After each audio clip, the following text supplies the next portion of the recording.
Okay, a quick explanation on how this is set up here. I have my transmitter here, the orange transmitter with the orange receiver that's on my helicopter here.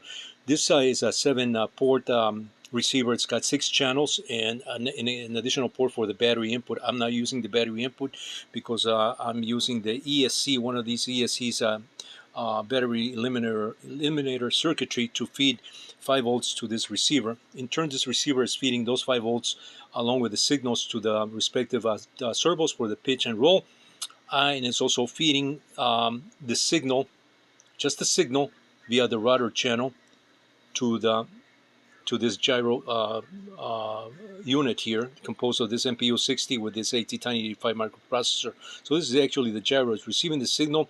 It's receiving 2 signals, one from the rotor in order to be able to independently control the rotor from here, and also it's receiving a signal from the aux channel. In my case, I explained that I'm using the gear channel because I don't. My aux channel is actually my flap in gyro. I can also do the same thing there by setting a value there in my in the amount of flap or gyro to establish some kind of a gyro gain control. So I'm just using the gear as I explained in my other videos. So those are the 2 signals that this needs to see here.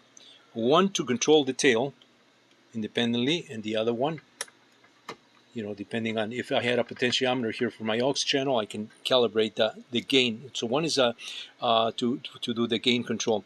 The output of this right here is feeding the signal back to the ESC for the tail rotor control. So this is when this is actually monitoring the rotor channel, and so it either automatically adjusts, tells the ESC for the tail to give it a little more speed on the motor or less, depending on the sensing of the tail gyro yaw control, and it's also getting 5 volts in ground fed into this board here. So there's no need for external power supplies. There's no need for batteries. There's no need for voltage regulators as this particular setup is done here with this voltage regulator. So I said in my other videos that I am going to be just programming these chips and then mounting those underneath there and bypassing having to have this on board to kill some of that weight.